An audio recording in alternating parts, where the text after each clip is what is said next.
Shalom à toutes et à tous. Cette semaine, nous étudions la paracha Vaïkra. C'est le début du troisième livre de la Torah, le livre du Lévitique. Après la construction du Mishkan, le sanctuaire dans le désert, la Torah commence maintenant à enseigner les lois des korbanot, les offrandes apportées à Hachem. La paracha commence par un verset très particulier. Vaïkra el Moshe, Vaïdaber Adonai Elav, me Oel Moed. Il appela Moshe et Adonai lui parla depuis la tente d'assignation. Les sages remarquent immédiatement un détail très important. La Torah ne dit pas seulement qu'Adonai parla à Moshe, elle dit d'abord Vaïkra. Il appela. Dans la tradition d'Israël, l'appel précède toujours la parole. Cet appel exprime une relation de proximité et d'amour entre Hachem et Moshe Rabbeinu. La Torah nous enseigne ainsi que la révélation n'est pas seulement une loi, c'est d'abord une rencontre. La paracha explique ensuite les différents types d'offrandes. Mais pour comprendre ces passages, il faut comprendre le mot essentiel, korban.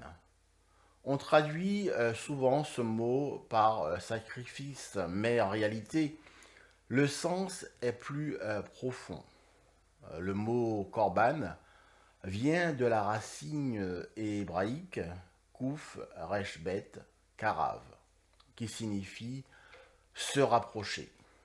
Un korban est donc une manière de se rapprocher d'Hachem. La Torah dit Adam qui yakriv mikem korban la Adonai.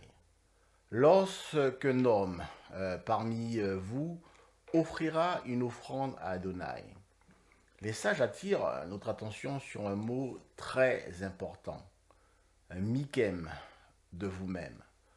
La Torah nous enseigne que la véritable offrande ne vient pas seulement de l'extérieur, elle vient de l'intérieur de l'homme. L'offrande n'est pas seulement l'animal posé sur l'autel.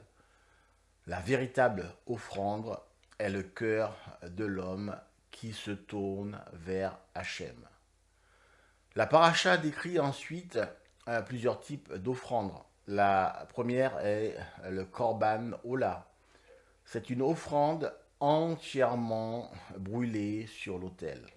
Elle symbolise une élévation totale vers Hachem. La Torah dit Ve'iktir à Kohen et Gadol Amiz Bea. Le prêtre fait brûler le tout sur l'autel. Cette offrande représente la dévotion complète de l'homme envers Hachem. La paracha décrit aussi les offrandes végétales, appelées min'a. Elles sont faites de farine, d'huile et parfois d'encens. Ce détail est très important car il montre que même les personnes modestes pouvaient apporter une offrande. La Torah insiste aussi sur un symbole très fort, le sel. Kol korban min ha-tera bamela timla. Toute offrande que tu présenteras sera salée avec du sel. Les sages parlent du sel de l'alliance. Le sel symbolise ce qui ne se corrompt pas. Il représente la fidélité entre Israël et Hachem. Même les maîtres d'Israël nous enseignent aussi que les sacrifices avaient une dimension spirituelle. Lorsque l'homme apportait une offrande, il reconnaissait que la vie appartient à Hachem.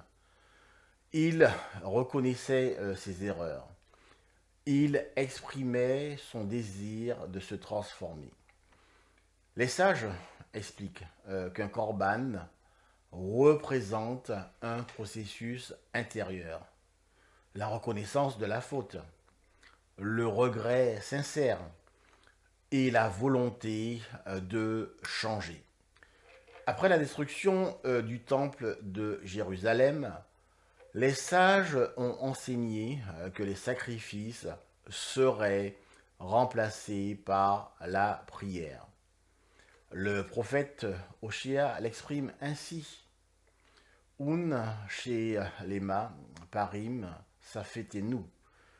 Nous offrirons les taureaux de nos lèvres.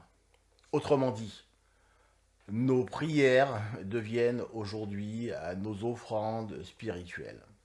Chaque prière, chaque parole sincère, chaque effort de se rapprocher d'Hachem, la parole Vaïkra nous enseigne donc une vérité essentielle. Le véritable korban n'est pas seulement une offrande matérielle.